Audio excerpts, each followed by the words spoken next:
ગુજરાતભરના તમામ લોકોના જીવન સાથે જોડાયેલ અત્યંત ગંભીર, અત્યંત સંવેદનશીલ, અત્યંત મહત્વના મુદ્દો લઈ મુખ્યમંત્રીશ્રીને મળવા આવ્યો છું. છેલ્લા કેટલાક વર્ષોથી ગુજરાતમાં નાની ઉંમરની દીકરીઓને ભગાડી જવાના કે ભાગી જવાના બનાવો ખૂબ વધી રહ્યા છે. ગુજરાતની દરેક જ્ઞાતિ છોકરીઓને ભગાડી જવાની ઘટનાથી ચિંતિત છે. દરેક મા બાપને, દરેક વાલીને, દરેક જ્ઞાતિને પોતાની જ્ઞાતિની દીકરીઓની ચિંતા વધી રહી છે. નાની નાની ઉંમરની છોકરીઓને અમુક છોકરાઓ ભગાડી જાય છે અને પાછળથી ઘણા બધા પ્રશ્નો કરે છે. આજે હું આ અતિ સંવેદનશીલ મુદ્દા ઉપર બહુ મહત્વના બે સૂચન લઈ અને મુખ્યમંત્રી સાહેબને મળવા માટે આવ્યો છું.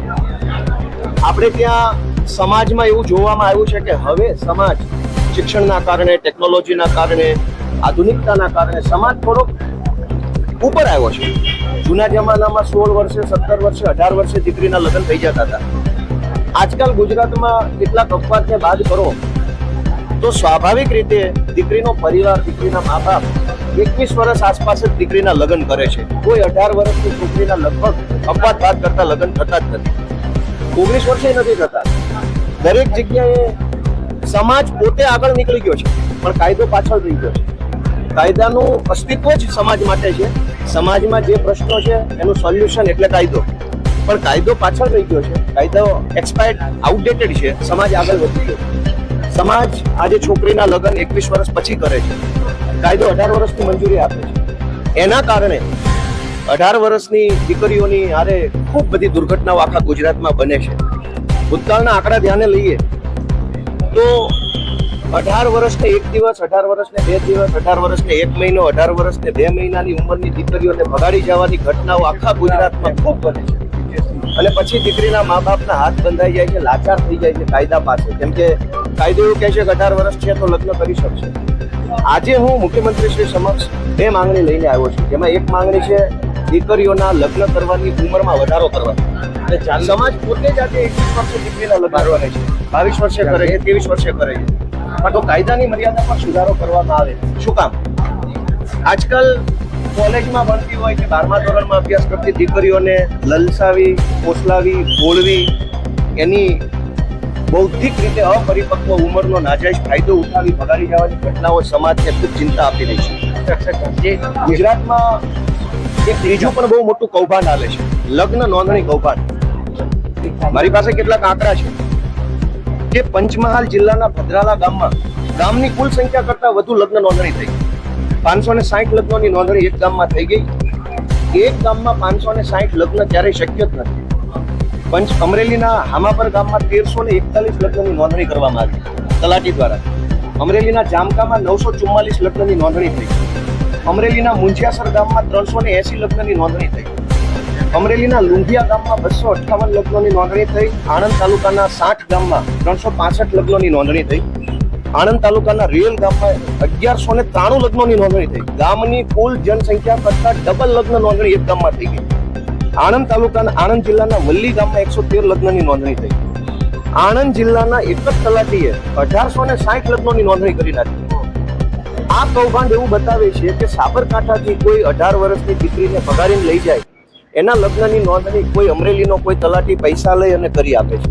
અમરેલીથી કોઈ 18 વર્ષની દીકરી ભાગી જાય કે ભગાડીને લઈ જાય, એની લગ્ન નોંધણી સાબરકાંઠાનો કોઈ તલાટી 10,000 રૂપિયા લઈને કરી આપે છે. આ બહુ મોટું કૌભાંડ છે કે એક જ મંત્રીએ, તલાટી મંત્રીએ 1800 લગ્નોની નોંધણી કરી નાખી. અનેક એવા ગામડાઓ છે ગુજરાતના જે ગામની કુલ જનસંખ્યા કરતા વધુ લગ્ન નોંધણી ગામમાં થઈ ગઈ. બહુ મોટા પાયે રેકેટ ચાલે છે. આપણી દીકરીઓને ફસાવવાનું, આપણી દીકરીઓને ભોળવવાનું અને દીકરીઓને આવી રીતે લગ્ન કરાવડાવી અને એનું જીવન બરબાદ કરવાનું એક ષડયંત્ર હાલે છે. આજે મારી બે માંગણી પૈકી દીકરીઓના સમર્થનમાં શું કામ માંગણી મૂકું છું? મોટા ભાગના કિસ્સાઓમાં કોઈ 25, 27, 28 વર્ષની દીકરીને ભગાડી જાય એવું નથી કરતું. 18 વર્ષને 1 મહિનો, 19 વર્ષ, 18.5 વર્ષ આવી ઉંમર હોય છે દીકરીઓની. હવે આપણે વિચારીએ કે 18 વર્ષ કે 19 વર્ષની દીકરીને ભગાડીને લઈ જાય તો સૌથી મોટી સમસ્યા એ છે કે દીકરીનું ભણતર બગડે છે. 18 કે 19 વર્ષની ઉંમરની દીકરી હંમેશા કોલેજમાં પહેલા વર્ષ, બીજા વર્ષ કે કોલેજ આસપાસની એની ઉંમર હોય. ચાલુ કોલેજે કે કોલેજ પૂરું કરીને દીકરીને ભગાડી જવામાં આવે, ગોળવીને, ફોસલાવીને, લલચાવીને કોઈ પણ રીતે, તો સૌથી મોટી તકલીફ એ દીકરીનું ભણતર બગડે છે, એનું ભવિષ્યની એને નોકરી મળવાની હોય એ બધી તકલીફો વધે છે. તો દીકરીને ભગાડીને લઈ જાઓ અથવા દીકરી ભાગી જાય, એ પ્રશ્ન માત્ર દીકરીના પિતાનો કે એની જ્ઞાતિનો નથી, સરકાર અને સમાજનો પ્રશ્ન છે કે જો દરેક દીકરીઓનું આવી રીતે લગ્ન થશે અને એનું શિક્ષણ બગડશે તો દીકરીનું ભવિષ્ય આંધળું બનશે.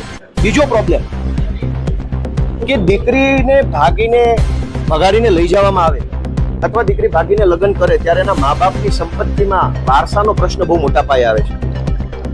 ઘણી વખત એવું બને છે કે જબરજસ્તીથી, દાદાગીરીથી, કાયદાની આટીપોટીનો ઉપયોગ કરીને મા બાપની સંપત્તિમાંથી હિસ્સો પડાવી લેવાની કોશિશ થતી હોય. ઘણી વખત છોકરાની સંપત્તિમાંથી પણ હિસ્સો પડાવી લેવાની કોશિશ થતી હોય. તો ભાગીને કે ભગાડીને જે લગ્ન થાય છે એમાં દીકરાના પરિવારની સંપત્તિ અને છોકરીના પરિવારની સંપત્તિના બહુ મોટા પ્રશ્નો ઊભા થાય છે. કોર્ટ કચેરીના ધક્કા મા બાપે ખાવા પડે છે અને હેરાન થઈ જાય છે પરિવાર.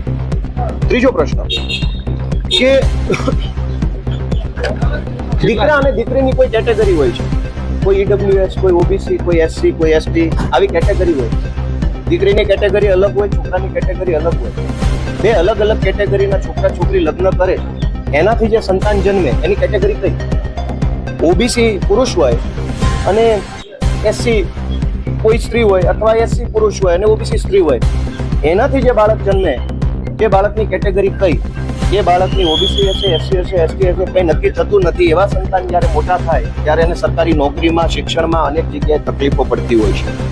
આ સિવાય આ કાચી ઉંમરમાં, કાચી સમજણમાં, મુગ્ધતાના કારણે ભાગી જઈને કે ભગાડી જઈને જે પ્રેમ લગ્ન કર્યા હોય છે, સમય જતા જ્યારે વાસ્તવિકતાનો અહેસાસ થાય ત્યારે આ લગ્નો ભાંગી પડે છે અને કોર્ટોની અંદર છૂટાછેડાના હજારો પ્રશ્નો, નાની ઉંમરના છૂટાછેડાના પ્રશ્નો કોર્ટોની અંદર ખડકાઈ જાય છે. નાની ઉંમરની દીકરીઓના છૂટાછેડાના પ્રશ્નો ખૂબ વધી રહ્યા છે.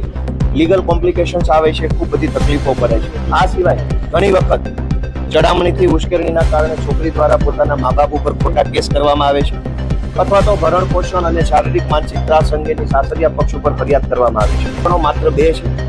એક કે કાયદામાં છોકરીના લગ્ન કરવાની ઉંમર જે છે 18 વર્ષ છે.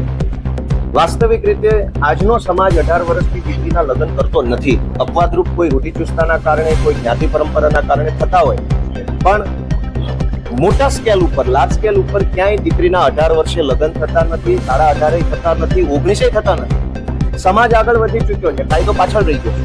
તો હું મુખ્યમંત્રીશ્રીને એક રજૂઆત કરવા આવ્યો છું કે પહેલા કાયદો પાછળ રહી ગયો છે, સમાજ આગળ નીકળી ચૂક્યો છે, તો કાયદામાં સુધારો કરી દીકરીના લગ્નની ઉંમર 21 વર્ષ કરવામાં આવે તો દીકરીનું ભણતર પૂરું થઈ શકે, સારી રીતે રહી શકે. અને બીજું કે અત્યારે જે લોકો ભાગી જાય છે અથવા ભગાડી જાય છે એને એક માફિયા નેટવર્ક દ્વારા મદદ કરવામાં આવે છે. લગ્ન કરાવવા માટેના એજન્ટો છે અને માફિયા નેટવર્ક છે.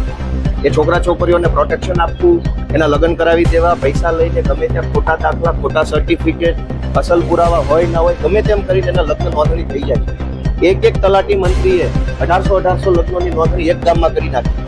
જે ગામની જનસંખ્યા જ 1800 નથી, એ ગામમાં 1800 લગ્નોની નોંધણી એ મોટું ષડયંત્ર છે. મારી ગુજરાતના મુખ્યમંત્રી પાસે માંગણી છે કે જો ભાગી જનાર કે ભગાડી જનાર છોકરીના લગ્નની નોંધણી એનું કાયમી નિવાસ સ્થાન એટલે કે એના આધાર કાર્ડમાં જે સરનામું છે એ જ ગામમાં નોંધણી કરવાનો કાયદો લાવવામાં આવે. અત્યારે શું થાય છે કે ભાવનગરથી કોઈ ભાગી જાય, એના લગ્નની નોંધણી અમદાવાદમાં થઈ શકે છે. એક વાહન લઈએ, મોટર કાર, તો મોટર કારનું અમદાવાદથી ખરીદેલી ગાડીનું જુનાગઢમાં રજીસ્ટ્રેશન નથી કરાવી શકાતું. તો લગ્નનું રજીસ્ટ્રેશન 3 જિલ્લા પછીના જિલ્લામાં કેમ થઈ શકે? એક નિર્જીવ કારનું રજીસ્ટ્રેશન પણ સેમ જિલ્લામાં થઈ શકતું હોય તો લગ્નનું રજીસ્ટ્રેશન અલગ જિલ્લામાં કેમ? જો લગ્નની નોંધણી મહિલાના એટલે કે છોકરીના એટલે કે સ્ત્રીના પોતાના કાયમી નિવાસના સરનામા ઉપર જ કરવામાં આવે તો આ પ્રશ્નનું મોટા પાયે સોલ્યુશન આવે એમ છે. તો આટલી માંગણી લઈ આજે હું મુખ્યમંત્રી સાહેબને મળવા માટે આવ્યો છું. આશા રાખીએ કે ગુજરાતની દીકરીઓ માટે, તમામ સમાજની મા બાપની જે ચિંતા છે એ ઓછી થાય એટલા માટે મુખ્યમંત્રી કંઈક સારો નિર્ણય કરશે. Thank you.